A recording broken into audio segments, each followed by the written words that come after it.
Cześć, witajcie w kolejnym vlogu. Dzisiaj witamy Was z lasu. Stwierdziłam, że nie będę chodzić z Erykiem ciągle w koło osiedla i pojechaliśmy sobie do takiego małego lasu i tutaj sobie właśnie teraz pospacerujemy. Wziąłam wózek, jak tutaj widzicie z tyłu za mną. To była zła decyzja. Droga jest dość nierówna na wózek, dlatego też zaraz go schowam do auta i będziemy sobie po prostu chodzić. Mogłam wziąć nosidełko, ale nie wzięłam. Przygotuję się następnym razem, więc po prostu będę trzymać Eryka na rękach i zrobimy sobie krótki spacer tutaj po lesie. Potem pojedziemy na drzemkę i zobaczymy, co dalej z dzisiejszego dnia. Zobacz. Drzewko. Zobacz drzewko. Ładne? Ładne drzewko. Szyszka. Tak? Jaki listek. Listek jest? Ale ładny. Patrz tam. Zobaczcie, jak to pięknie wygląda, taki mech na kamieniach. Ostatnio opublikuję na TikToku, co mój syn je, jakie przyrządzam dla niego śniadania i obiady. Kilka osób zadało mi pytanie, skąd brać pomysły, skąd czerpię inspirację na przygotowanie jedzenia dla mojego syna. I tak naprawdę nie czerpię żadnych inspiracji. Ja przygotowuję mojemu synowi to samo, co jem ja. Oczywiście wyciągam mu na przykład mięso czy zupę wcześniej przed przyprawieniem potraw, ale on je praktycznie to samo, co ja codziennie. Dzisiaj na przykład mamy steki. Pierwszy raz będzie jadł steka i będzie jadł frytki, bo zawsze robię mu ziemniaki i ogólnie warzywa na parze, ale dzisiaj zrobiłam mu frytki, upiekłam ziemniaki w airfryerze, także będzie zaraz jadł. Steka też nie smażyłam na patelni, tylko też zrobiłam w airfryerze, żeby po prostu był zdrowszy. Zaraz Wam pokażę. Tak wyglądają porcje dla mnie i Eryka. Ja mam frytki, przypiekłam trochę bardziej dla siebie niż dla niego. Stek też z airfryera i warzywa. Wszystkie warzywa, które miałam w lodówce, wzięłam, żeby po prostu się nie zmarnowały. To jest porcja mojego syna, kalafior robiony na parze, frytki z airfryera, jak już powiedziałam, oczywiście bez soli i stek. Dodałam troszkę masła czosnkowego do steka, które oczywiście zrobiłam też sama. I mamy oczywiście wodę, którą zawsze podaję mu do jedzenia. Także tak to wygląda, on je to samo co ja, mój mąż też je to samo co my. Nie pokazałam Wam, bo już zabrał swoją porcję na górę do swojego biura, ponieważ jest w pracy.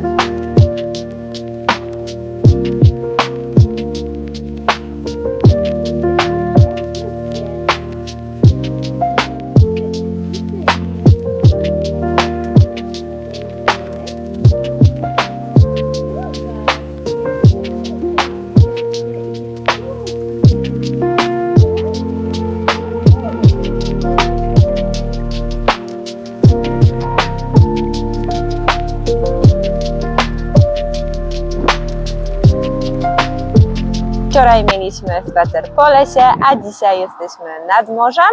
Ja wzięłam sobie śniadanie ze sobą, mam sałatkę z Lidla, w sumie jest to pokeballs z Lidla z łososiem i będę jeść, a Eryk będzie przez chwilę podziwiał piękne widoki. Jak zjem, to pójdziemy na dalszy spacer. Okej.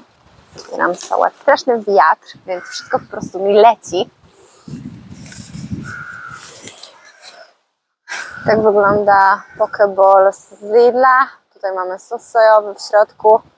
Wygląda bardzo dobrze, bardzo go lubię i kiedy nie mam czasu na śniadanie, to po prostu kupuję sobie taką sałatkę w Lidlu. Uwielbiam pokeballsy, jest w nich bardzo dużo warzyw.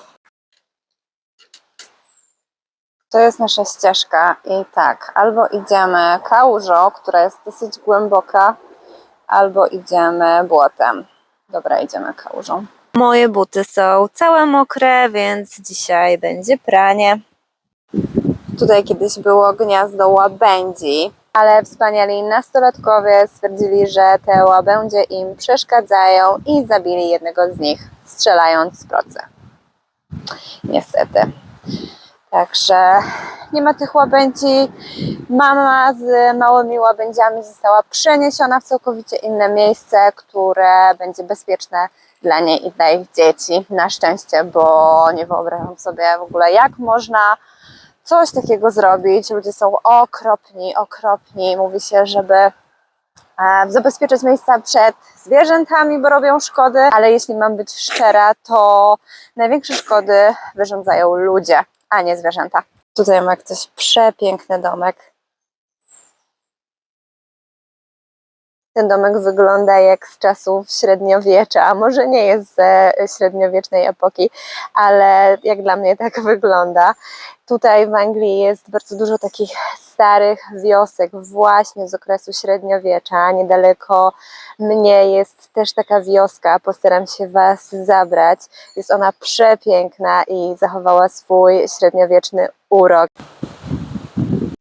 Tutaj jest taki zamek, nie mogę tam wejść, bo jest to prywatna posiadłość.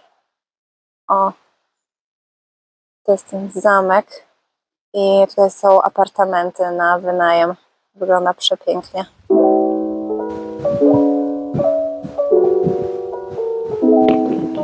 Jest dość silny wiatr, jest mi nawet ciężko utrzymać telefon.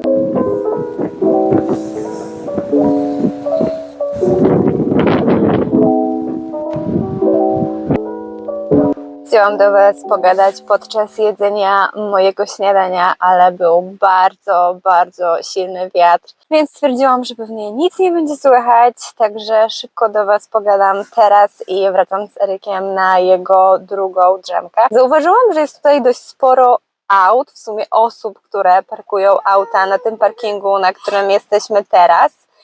I po prostu oglądają sobie morze, czytają gazetę. Niektóre osoby mają otwarte szyby, po to pewnie, żeby słyszeć szum morza i zapach mułu, bo teraz jest odpływ, więc tak, czuć muł. Bardzo lubię tutaj przyjeżdżać. Teraz jak jestem z Erykiem, nie jestem tutaj dość często, ale kiedyś przyjeżdżałam tutaj przynajmniej raz w tygodniu.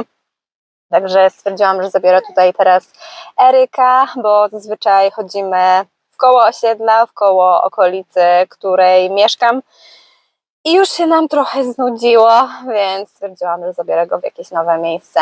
My zaraz będziemy jeść obiad. Eryk i ja mamy dzisiaj na obiad placki z cukinii robione w airfryerze. Do tego dam mu jogurt grecki, który zapomniałam wyciągnąć wcześniej z lodówki, więc podgrzewam w kąpieli wodnej i za chwilę będzie jadł. Ja też będę jadła. Zazwyczaj, tak jak już Wam wspominałam, staram się jeść o tej samej godzinie co mój syn, czyli teraz jako 7,5-miesięczny Bobas je śniadanie jako stały posiłek i obiad. Więc jeżeli jest śniadanie i obiad, to ja jem razem z nim. Piję wodę, więc robi rozróbę. A czeka na jedzenie, zaraz będziemy jeść. I jem to samo co on, z tego względu, żeby on widział, że ja też jem i bardziej go to zachęcało. Nie wiem, czy to działa, ale wydaje mi się, że tak, więc tak właśnie robię. Tak wygląda dzisiejszy obiad Eryka. Placki z cukinii, jogurt grecki i na deser ma jabłko. Proszę bardzo, przykleimy talerzyk. Smacznego!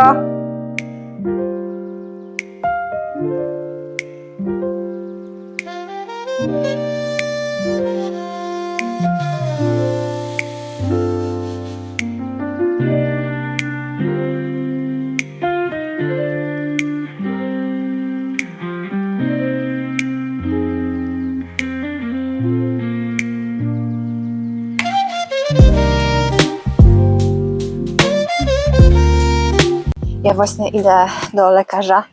Mam być za 8 minut, więc spieszę się. Mam niedaleko w sumie, ale nie chcę być spóźniona, ale mam czerwony nos. Mam katar, więc ja zawsze jak mam katar, to mam czerwony nos. Przeczuwam, że nie tylko ja, ale większość osób. Także wyglądam jak świnka Piggy, ale cóż, takie są realia życia. Czasem ma się katar i czerwony nos. Tak na szybko Wam dam update odnośnie zespołu Dequervina, czyli tak naprawdę zapalenia ścięgna pochewki Dequervina, które mam w obu rękach. Teraz właśnie, tak jak już powiedziałam, idę na kolejny zastrzyk. Pierwszy zastrzyk miałam 3 tygodnie temu, 4 tygodnie temu, nie pamiętam. W prawą rękę tylko. Lekarz chciał zobaczyć... Przechodzę przez ulicę. Lekarz chciał zobaczyć, jak w ogóle mój organizm zareaguje na zastrzyk, więc miałam zastrzyk tylko w jedną rękę. Dzisiaj będę miała w 2. Zobaczymy, jak to będzie wyglądało. Po pierwszym zastrzyku czułam się trochę osłabiona. Jest to zastrzyk ze sterydem, kortyzol, więc to normalne, że można się czuć osłabionym. Zobaczymy, jak będzie tym razem, bo będę miała w 2 ręce. Jest godzina prawie 4, mam wizytę właśnie o 4. Specjalnie wzięłam sobie wizytę o najpóźniejszej godzinie, z tego względu, że później po tym zastrzyku przez 24 godziny muszę uważać i nie wykonywać jakichś ciężkich rzeczy, ciężkich czynności. Przede wszystkim nie mogę podnosić mojego syna, więc czekałam, aż Dominik skończy pracę, żeby mógł przejąć większość obowiązków nad Erykiem. Takich zastrzyków można mieć w ciągu roku 4. Ja w jedną rękę już miałam 1, więc jeszcze mogę wziąć 3, ale lekarz powiedział, że ze względu na to, że jestem drobną osobą, mam drobną posturę i niezbyt wysoką wagę, tak naprawdę mogę ich wziąć maksymalnie 3, a wolałby, żeby było ich tylko i wyłącznie 2. Pierwszy zastrzyk miałam w prawą rękę z tego względu, że prawa ręka ma się trochę gorzej niż lewa, dlatego też był on właśnie w prawą. Po tym zastrzyku po około 3 dniach, bo nie od razu czuje się rezultat, po około 3 dniach zaczęłam odczuwać bardzo pozytywny rezultat. Teraz już minęło chyba 3 czy 4 tygodnie i ręka prawie wcale mnie nie boli, także naprawdę jest świetnie. Mam nadzieję, że po tym drugim zastrzyku będzie o wiele lepiej, czyli nie będzie mnie bolało już nic, ale zobaczymy. Jest lepiej, więc o to mi chodziło, o to lekarzowi chodziło. Jest bardzo pozytywnie. Zobaczymy, jak będzie dalej. Idę. Dobra, kończę, bo zostało mi 3 minuty do wizyty. Odezwę się później, dodatkowo ktoś coś robi, więc jest mega głośno. Do zobaczenia za chwilę. Przed chwilą wyszłam od lekarza, byłam tam około pół godziny, jest już ciemno, ale chcę Wam nagrać taką prawdziwą reakcję, moją reakcję, dlatego stanęłam sobie pod lampą. Opowiem Wam szybko, jak to wszystko wyglądało. Reakcja na zastrzyk była natychmiastowa, to znaczy jest natychmiastowa i nie czuję praktycznie wcale bólu. Popłakałam się u lekarza, bo jestem w bólu tak naprawdę od prawie roku bolą mnie obydwa nadgarstki. Prawie wcale, a lewy teraz wcale, naprawdę nie czuję wcale bólu. Jest to niesamowite uczucie, bo już przyzwyczaiłam się do bólu. Wiedziałam, jak mam układać ręce, jak mam układać nadgarstki, żeby ten ból był jak najmniejszy. A teraz tak naprawdę trzymam telefon przed sobą i nie ma żadnego problemu. Wcześniej miałam ogromny problem, bolał mnie nadgarstek i nie mogłam tego robić. Teraz zero bólu, naprawdę zero bólu. Jestem przeszczęśliwa, mam nadzieję, że tak już zostanie. Lekarz powiedział, że po kilku tygodniach mogę odczuwać dalej ból, więc będzie trzeba powtórzyć zastrzyk, ale na razie delektuję się brakiem bólu w lewym nadgarstku. Jutro Wam opowiem, jak to wszystko wyglądało, bo może ktoś jest ciekawy, jak właśnie wygląda taki zastrzyk nadgarstek. Spadam do domu i coś sobie zjem, pobawię się z Erykiem. Dominik pewnie go położy spać, bo przez 48 godzin, a w sumie 24 godziny przede wszystkim mam unikać noszenia ciężkich rzeczy. Eryk jest tą ciężką rzeczą, ciężkim małym człowiekiem, bo ma już ponad 8 kilo. Mamy kolejny dzień, dzisiaj jest czwartek. Dzisiejsza noc była bardzo ciężka. Przygotowałam się wczoraj do pracy, bo dzisiaj byłam na 2 godzinki w pracy. Zaraz będę wracać, już skończyłam moje 2 godziny się zakończyły. Jestem dalej na urlopie macierzyńskim, ale robię sobie takie dodatkowe godziny. Opowiem Wam później, co to za godziny, jak to wygląda tutaj w Anglii, bo muszę zaraz wracać do domu, ponieważ muszę przejąć Eryka w tym momencie. Dominik zajmuje się nim. A propos ciężkiego dnia, Eryk postanowił obudzić się przed północą i nie spać przez ponad 1,5 godziny i do końca w sumie nocy, już do rana. Jego sen był bardzo słaby, cały czas się budził, nie mógł zasnąć. Siedziałam w pracy, mieliśmy team meeting i po prostu myślałam, że tam zasnę na tym krześle.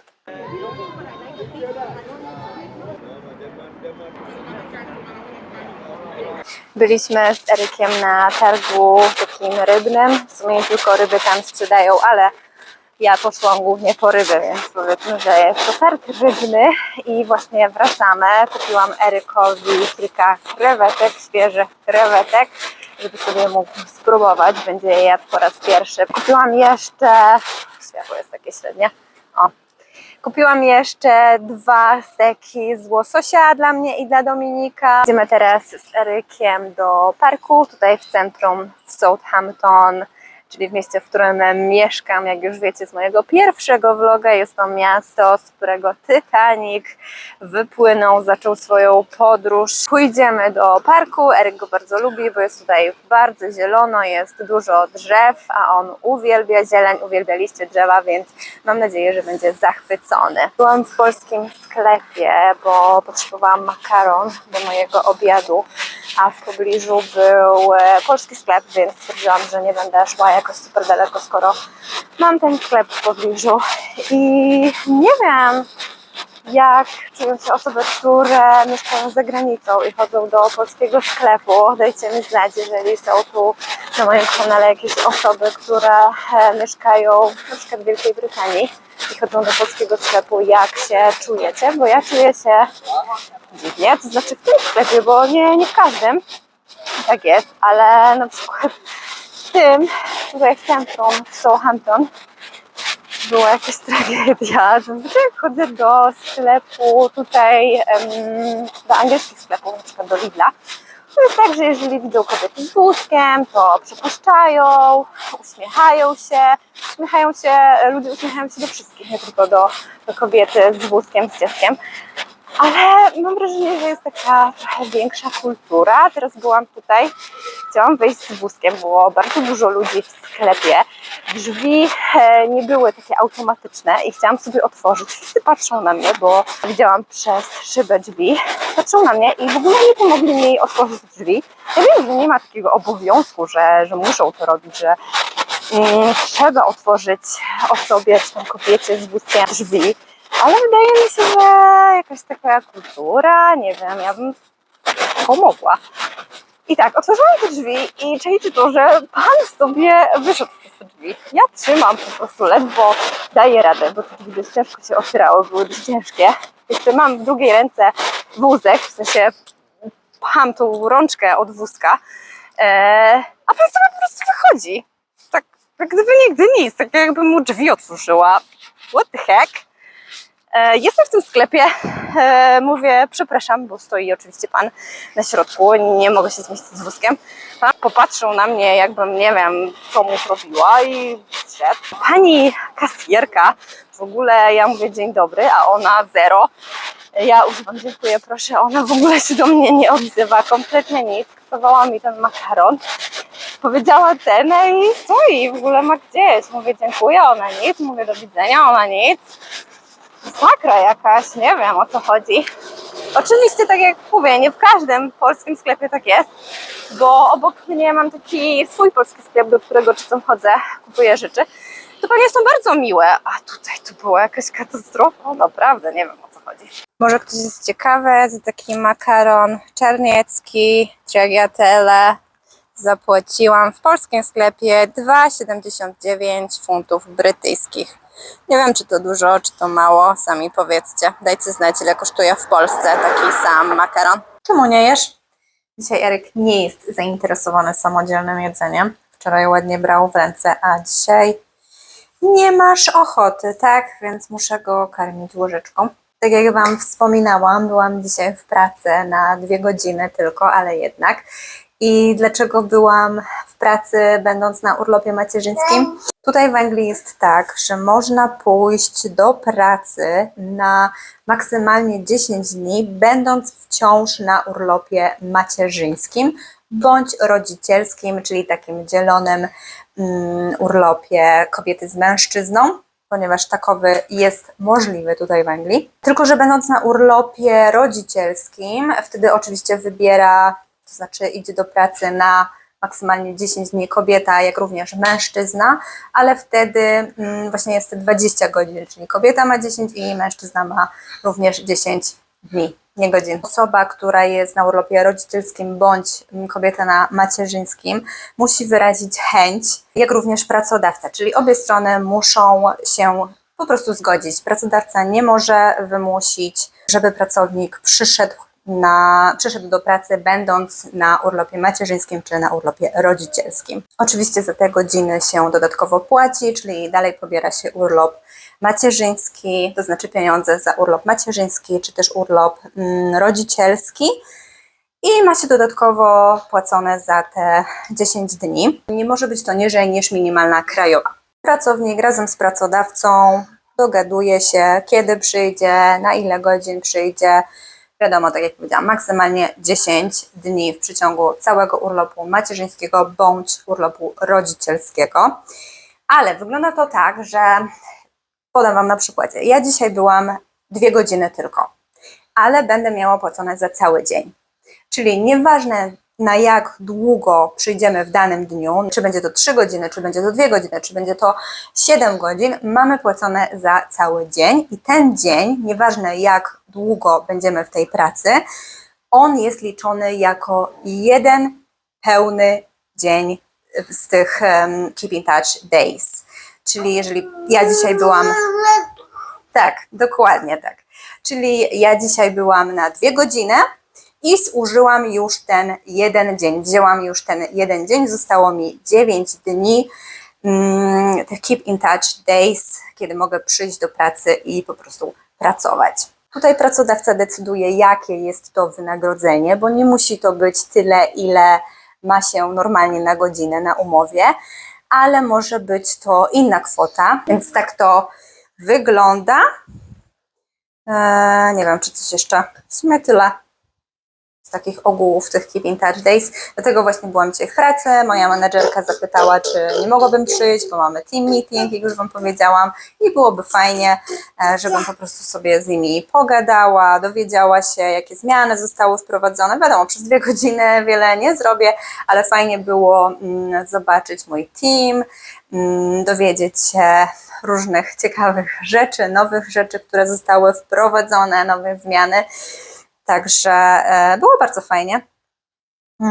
Następne Keep in Touch Days prawdopodobnie będę robić w grudniu. Tak jak powiedziałam, mam jeszcze 9 dni, więc pewnie je wykorzystam. Tutaj mam krewetki dla Eryka, które wczoraj kupiłam na targu rybnym. Zaraz je umyję, obiorę, bo mają jeszcze taki pancerzyk i przysmażę na patelni z pomidorami. Dodałam pietruszkę, pomidory i trochę czosnku. Dzisiaj jest mega ciemno, jest godzina 13, a ja muszę włączyć światło w kuchni, bo jest tak ciemno, ponuro, pada. Wróciliśmy właśnie z Erykiem z zakupów i kończę właśnie robić obiad. Robię tego łososia, o którym Wam mówiłam, to znaczy, którego kupiłam wczoraj. Zaraz Wam pokażę, jak to wygląda. Zrobiłam też krewetki dla Eryka, które będzie jadł dzisiaj na obiad. To jest mój dzisiejszy obiad, brokuły na parze, kasza gryczana i łosoś świeżutki z marketu. Eryk wstał, więc niestety nie zjem obiadu, zjem później razem z nim. Pewnie będzie już zimne, no ale cóż, taka rola matki. A to jest dzisiejszy obiadek dla mojego 7,5-miesięcznego synka. Krewetki z pomidorkami i czosnkiem, kasza gryczana i brokuły na parze. Proszę bardzo, smacznego. Jest godzina 18 i zaraz idę brać prysznic. Z tego względu, że bardzo źle się czuję. Boli mnie lewa ręka, w którą wczoraj miałam zastrzyk. Tak jak lekarz powiedział, czuję się źle, czuję się tak jakbym była przeziębiona, boli mnie lewa ręka, nawet chyba bardziej niż przed zastrzykiem.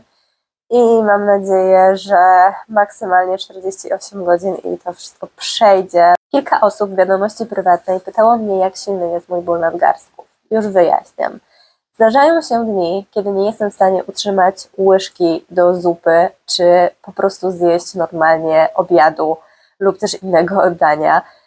Tak, niestety bywają takie dni. Wypracowałam już sobie system, wiem jak powinnam układać nadgarstki, tak żeby ból podczas codziennych czynności był jak najbardziej minimalny. Zastrzyk, który miałam, niesie ze sobą dość spore ryzyko oraz powikłania, ale zdecydowałam się na niego, ponieważ już nie jestem w stanie żyć z tym bólem, nie jestem w stanie normalnie funkcjonować. Kolejnym etapem walki z chorobą de Quervina jest operacja, ale niestety nie ma 100% pewności, że ten ból zniknie i wszystko się poprawi. Jest około 50% szansy, tak powiedział mi lekarz. Ja raczej nie chciałabym mieć operacji, mam nadzieję, że zastrzyk wystarczy i na tym się skończy. Pożegnam się z chorobą i wszystko będzie ok. Przed tym, jak lekarz wykonał zastrzyk, musiałam podpisać formularz zgody, na którym były rozpisane wszelkie powikłania po zastrzyku, co może się stać podczas zastrzyku, ponieważ tak jak Wam mówiłam, lekarz musi się wbić w dosyć trudne miejsce, a ja mam bardzo małe nadgarstki, co dodatkowo utrudnia cały proces. Więc całą tą formę musiałam przeczytać, podpisać. Za każdym razem, kiedy będę miała zastrzyk, będę musiała taki formularz zgody podpisywać. Myślę, że na tym momencie zakończę mój filmik z tego względu, że zaraz okaże się, że będzie on trwał godzinę. Jeżeli macie jakieś pytanie odnośnie choroby de Quervina, zastrzyku czy całego procesu walki z chorobą i tak dalej, to śmiało piszcie, chętnie Wam udzielę odpowiedzi. Jeżeli oczywiście będę znała odpowiedź, mogę też zapytać mojego fizjoterapeuty i lekarza, którzy się mną opiekują. Życzę Wam miłego dnia, popołudnia, wieczora bądź dobranoc, w zależności o której godzinie oglądacie mojego vloga. Widzimy się już wkrótce w kolejnym vlogu. Pa, pa!